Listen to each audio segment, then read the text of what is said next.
Good evening, traders. Welcome to TopGun Stock Trading Week Daily Analysis for Monday, January 14th. My name is Chief Market Strategist Wade Blizzard, and I'm here to talk to you about today's market action. What a day it was.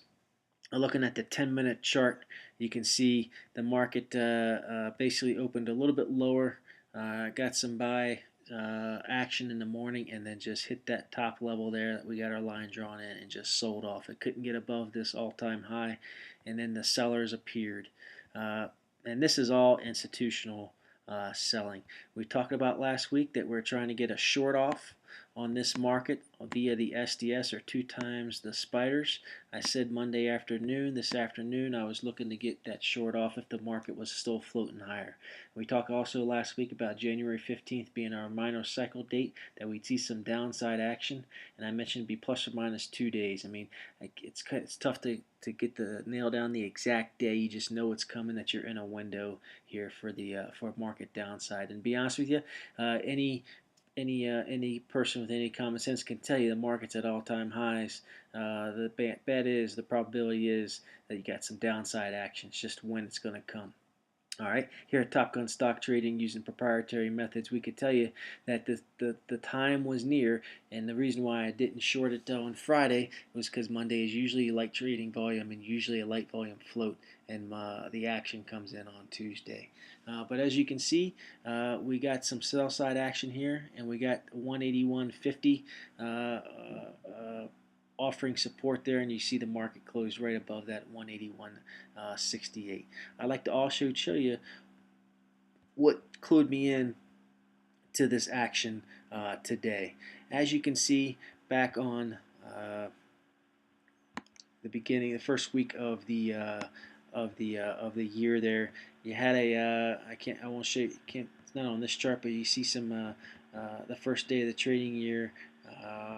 It was a gap down to some more selling.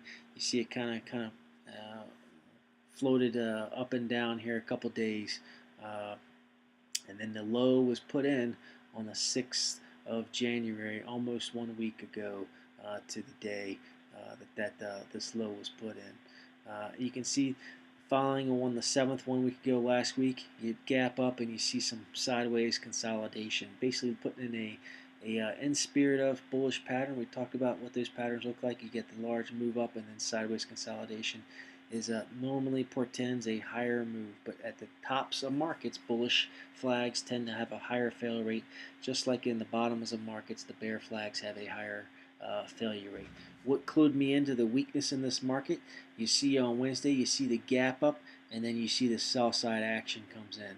And then as you can see the volume here, in the beginning, in the mornings here during these days, the volume is heavy in the mornings, and that is the institutions selling into the little guy, or the retail investors. And then after that, the volume dies down, and they can no longer sell, so they back out of the market, and they're out of the market and let the little investors buy the market back up. And every day, or the last couple days, you can see a gap up and a sell-off with pretty heavy volume. Likewise, on the 10th, which was on Friday, you see a minor gap up and then a sell. Heavy volume down here at the bottom. The institutional investors move out of the market. The market floats up on light volume, as you can see down here. And I thought, or my play was, that would happen again today, with either a slight gap down with some selling, and then let float up the rest of the day. Normally Monday has light volume, but as you can see, you get the heavy volume coming in all day today. I hit this high, all-time high, pinged on it 3 times. You'll notice that the once, twice, and 3 times, and 3 is a pretty significant number, both in stock market trading as well as in a biblical sense. So lots of 3s, and 3 seems to be a good number in nature, and it is in the market. So a couple other numbers that are congruent with stock market trading in nature. Again, I'll hold those to my proprietary trading method and how we actually use those to trade the market. You would be surprised. Some powerful stuff just in the numbers and time factors that go into this. So what is this? This is institutional selling right into the low guy. We talked about that. The stock market, you have to understand, is one big transfer of wealth. The media will hype this stock market when it's at its highs, getting a little guy in, and then it'll allowing the big institutions to sell right into the little guy. So the little guys are left holding the bag at the top of the market. After all, there's, like we talked about in one of the other videos, there's two sides to every trade. You need a buyer and a seller. So without those buyers, the institutions lose their head when they're trying to sell. And you'll see there'll be a rush for the exits when the time is up. And there'll be bounces along the way here because the little investor or the little guy, the average investor, has been programmed to buy these dips. The media is pumping it. The media is programming them to buy the dips. And when I say little guys, the average investors, they're hedge funds, your retail investors, your mutual funds. All these guys are, I would consider, the average investors. They're not institutional investors. They're not the J.P. Morgans. They're not the Goldman Sachs. Of note, very rarely, I think it was Goldman Sachs last quarter, did not have one trading day that was negative. So every day they're making money. They're market makers. And that's a story for another day. But make no beans about it. It's a transfer of wealth, and these institutions are stealing your money. It's up to you to educate yourself and not let it happen. Buy and hold is dead, and again, that's another another conversation for another day. Needless to say, we came right into this 180, 150. I have support down here at 177.43, and if we break that support, I got another level at 174.81. I suspect this minor cycle will find some support here. It may bounce off here, or it may go on continue down to the 174.81. I suspect that this is going to be, or anticipate this is going to be a 1 to 2 week downdraft before this market finds some footing and starts to continue higher. A major cycle in the beginning of spring. I'm looking probably at the middle of March sometime. I haven't been able to refine that cycle date, but that's going to be another I won't say major cycle, but I think it's going to be a down move that's bigger than this one. There'll be another wave of selling in the middle of March, a little bit bigger than this. 2014 is shaping up to be a volatile year, and I suspect we may have some eye-opening, some nerve, bone-rattling sell-offs here that will scare the average investor, and reminiscent of 2008. Again, I don't think it's going to be that far down, maybe 10 to 15%. Certainly not the 30%, 50% that we saw in 2008 and early 2009 before the market found its footing in March of 2009. So let's get right into what we're looking at here. Some of the stock trades that we have. I'd like to start right off with the two sells I had. I posted those on Facebook as well as Twitter. CVM, what a move today. Up 14.5% to 79 cents. I sold this at 80 cents, seeing that move. I'm going to take my money and run. I bought it back here at 58 cents, I believe. I think it opened at 58 cents. Yeah, I bought it here at the open at 58 cents. I sold today the second half, 80 cents. I believe the first half, I have to go back and look at my books. I believe I sold the first half at 69 cents. Second half at 80 cents. Regardless, a pretty nice profit there for a CVM small cap. Like I said before, January's small cap mania. There is a pharmaceutical. I don't know if it's a pharmaceutical or some type of a. I guess it's some kind of convention in Las Vegas dealing with these small pharmaceuticals. Like this, and this is where you get lots of news comes out of that, and that's why a lot of these small caps, pharmaceutical small caps, pop during the month of January. The other one I sold today was DARA, D-A-R-A, Biosciences. Again, a nice pop. Again, I have to look back at my looks. I posted it on Facebook today what I sold this at. I can't remember. I think it was right around 66, 67 cents, so I might have nailed the high on that one as well. DARA I bought out here at 50 cents. As you can see, still have the lines drawn in from yesterday's video. pop up, sideways consolidation right into the moving average for that pop. Uh, classic in spirit of bull flag, classic play. Again, 70 to 80%, 80% success rate on those type of setups. Come learn more of those setups at TopGunStockTrading.com. A couple stocks I've been eyeing. I'm in. That did move against me today. Again, it was a pretty big sell-off. Clean Tech Solutions had a 4% down move. Again, like the other two stocks, CVM and DAR, you got to manage your position size. So did I break the bank on those two trades? No, I'm not a millionaire yet. I made a couple bucks. Singles and doubles is what we try to do here at Top Gun Trading. We're not trying to hit the home run or the grand slam. So, and that's because these small caps are volatile and sometimes they'll go down. So you can't let emotion dictate your trade, and emotion will come into your trade when you have a lot of money riding on it. I have learned the hard way, believe me. So, believe me when I say that. So what are we looking at here? Clean Tech Solutions. I'll be looking. This is a pretty big wide range bar. Solid wide range bar usually portends lower stock market action on that. So I'll be watching this carefully tomorrow morning. If we get a close below this green bar low at 543, I'll be looking to move out of that stock because that basically nullifies that small pop in that stock.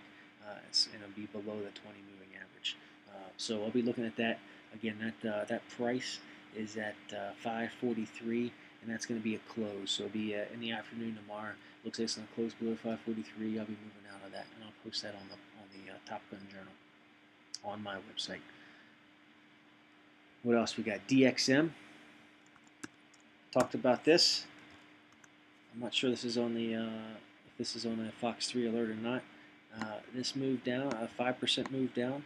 Slightly out of money on this stock, but like I said in my article I wrote, you got to know where your stops are. You got to know when you're wrong.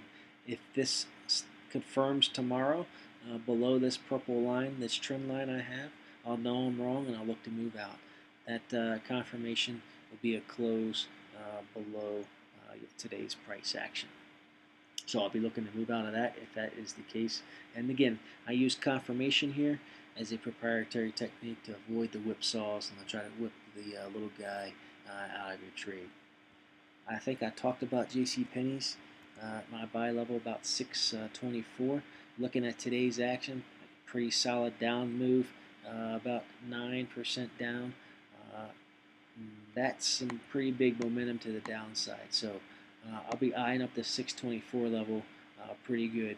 I think that depending on the price action tomorrow, a Pierce of 6 is probably going to be my buy price or my entry price. I'm looking at probably about 595. Again, depending on the price action tomorrow, and I'll post that as well.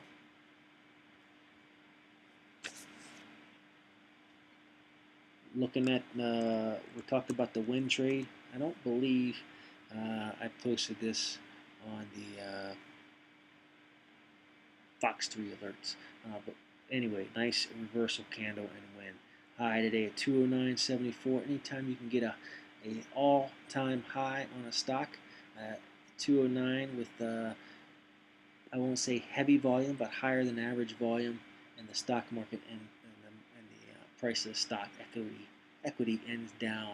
That's a pretty bearish move on that stock in at 203.47. So we're looking for more downside action and win. I looked at this at 206, I believe, 206, and actually I entered at 204 and change. It moved against me a little bit based on my entry was based on some proprietary measuring tools that I use. Again, they're not always 100%, so I got in at 204. You can see the stock went up as high as 209. So what's that percent? It's 2.5% against me. Not a big deal, and now it's starting to come down in my favor. So we'll look to monitor that. I'm looking for some more downside action. This is probably one of the most overbought stocks that I can find in the market right now. So we'll see how that trade goes. Boeing, another stock I'm in. I sold some bear call spreads on this. Some February expirations. 140, 145. Again, I'm not worried about this.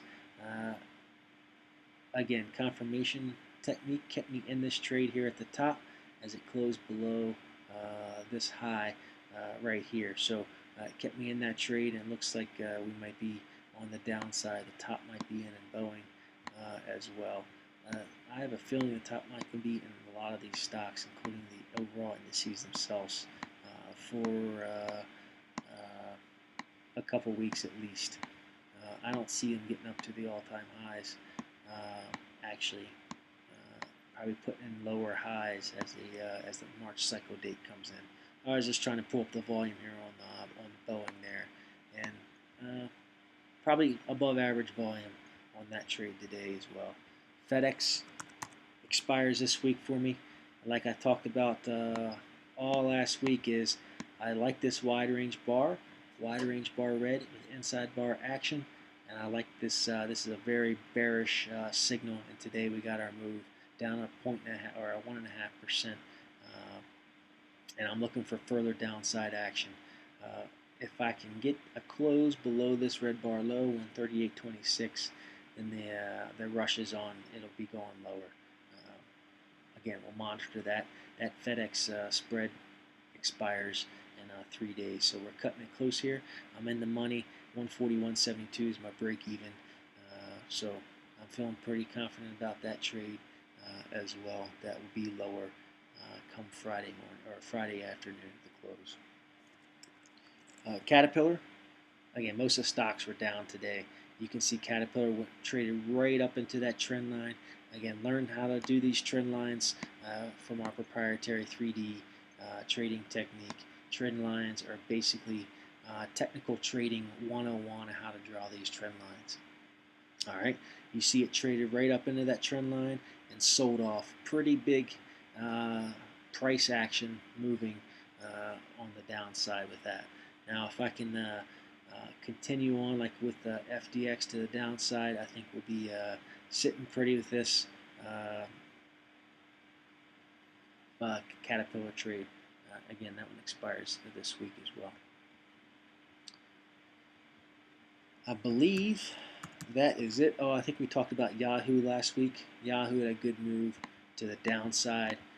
You can see, like I talked about before, bullish patterns at the tops of charts. Again, you get the move up,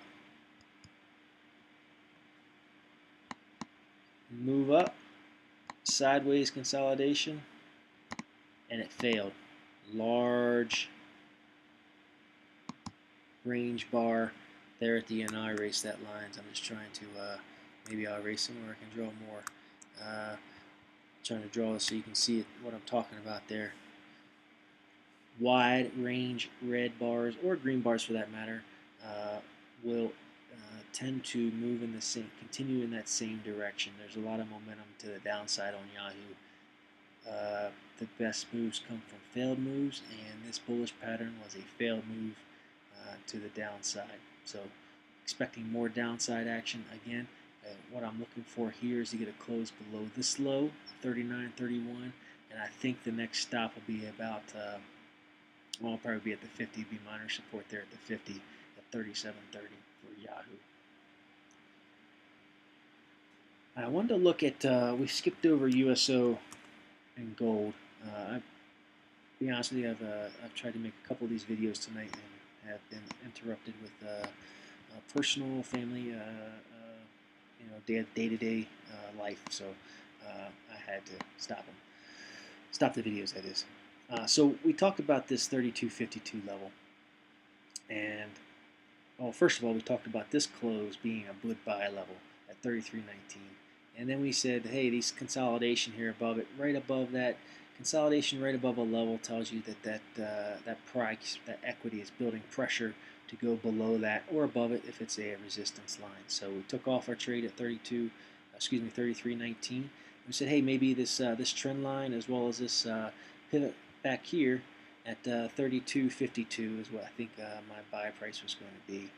Maybe that's a good price, and we'll look at the price action there. And you see it almost came down in spirit of, and then kind of popped back up there. Now it's on its way back down. Well, if a stock makes an in spirit of touch on a level, that level's no good anymore. It's always the first hit of support or resistance line is going to give you your best bounce. If it's in spirit of or consolidation just above your line, that's building pressure to go lower. So I no longer like this trade at 32.52. I'll have to reevaluate this trade as USO or oil continues lower. Now, this is going to be a break of a trend line if it does get lower. So first, second, third. This is the third hit. So of that trend line, that should give you a pretty big bounce on that. But I'm not trusting it right now, just based on that consolidation. This is a weekly chart. I switched over to the weekly on you. I'm not a big fan of that consolidation right above that level. So oil's tricky too, because you got pieces broken out in the Middle East with Iranians now going to do the whole nuclear thing. So the price of oil is going to go down with the anticipation that Iranian oil is going to be put on the market just due to their compliance with the Atomic Commission, yada, yada, yada. Who cares, right? So we don't follow the hype or the news. We just read the charts.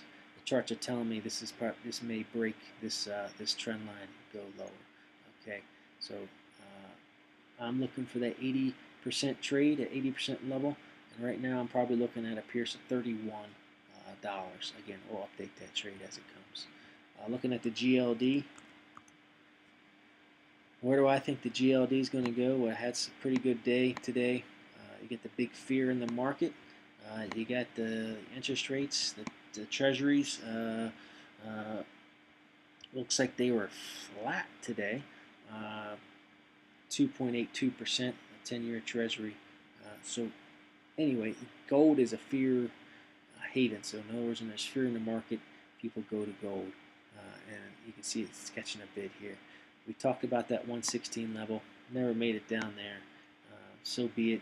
Kind of consolidated right above this 20. Not the prettiest of consolidation, kind of sloppy, and then it popped up there the last couple of days. Where's gold going? This is a pretty good level, 122.27. I'm not trading it. I'm not shorting it to that level. It just doesn't feel right, though. It should be a resistance level. We'll look to see what kind of pattern the candlesticks make when it get up there, as well as with what kind of volume to determine if we can get a short off on that level. I think a better level is at this gap fill right here at 125.92, and the 200 may come down into that level. Well, who knows? We'll see how that's going to work. But again, I don't think there's a trade in gold right now, so we're just going to leave it alone. I believe that is all I have got to say about the shrimping business. Again, reiterate our position on the market. Am I bullish or bearish? I am negative on the market. I have been negative on the market since last week. It's going to find some support here. Again, we'll have that buy the dip mentality, just like the retail investors have been programmed by the media and institutions to buy the dip because they've been rewarded for the last couple of years. So there'll be a slight bounce on this. Institutions will be able to sell into them, and as the retail buyers run out of money, this market will accelerate to the downside. Is that going to happen this time around? Probably not, but soon, 2014, maybe as soon as middle of March, we'll get a bigger acceleration to the downside. So one thing I did want to mention, I don't want to make this video too long, but your TSPs, I know a lot of military members follow the site, and obviously they're in TSP. You got to think to yourself, your risk reward. We talked about risk reward last time. Actually, I talked about it in the article I wrote on the website, risk versus reward, and you have to evaluate that. Now, market's at all-time highs. Can it go up another couple percentage? Sure. Can it go down? Yes. So you're risking basically 1 to 2 more percent in that S fund, that TSP, or the C fund, whatever fund that you have your money in. Maybe all SC and I fund, who knows? So you're basically trying to squeeze 1 to 2 more percent out of that TSP, and you're risking, in my opinion, 10 to 15% on the downside at least this year. So I can tell you all my TSP, and My whole account in TSP is in the G fund right now, and it has been for several months because the upside risk, the upside benefit versus the downside risk of this market is just a way out of whack for me to be putting my retirement savings on the line. So I'm not going to tell you what to do with your money. I can only tell you what I think is going to happen. And again, it's my opinion, and we all know what they say about opinions. But I've been watching this market for 15 years. We'll see what happens. But to me, the downside risk is much greater than the upside potential of squeezing out another 1%. Alrighty, so that's my TSP take on the market. I think you can save yourself a lot of money, a lot of heartache this year by moving out of that SC or I funds in the TSP. All right, that's all I got to say, folks. Great day today. Profits were flowing. It's always a good day to take. Oh, one more. Sorry, I don't want to string you along. KMX, got to bring it up. KMX had with the markets down 75 cents, so I am I'm break even on this trade. Again, it's still setting up bearish consolidation. I talked about yesterday. We had that big pop. If we can get some follow through, I'd feel more comfortable about this trade. However, it came right back into that level and still setting up that bearish consolidation. So I will evaluate this trade, continue to evaluate this trade tomorrow and see what kind of action we have. But it is coming into a time factor where stocks consolidate for a certain amount of periodicity, and then they eventually just break down to the downside or to the upside, depending on what kind of pattern you got going on. So I want to look to sell that, break even, if that continues consolidating around that 45.22 level. Again, pretty good support level, in my opinion. It was a master level that I had calculated there at 45.22, as well as some trend lines and a gap fill. So I had a three-dimensional trade on that one, but it's staying there. It's not really getting the bounce that I had hoped for. So again, I'll evaluate that trade tomorrow and move out, break even if I have to. All right, definitely that was the last one, the last thing I had to say. So again, TopGun stock trading, we're neither bulls nor bears. We're just trying to be on the right side of the day. I'll see you on the charts tomorrow. Come visit our site. I'll be posting my trades if I do have any tomorrow on the TopGun Journal. Take care, folks.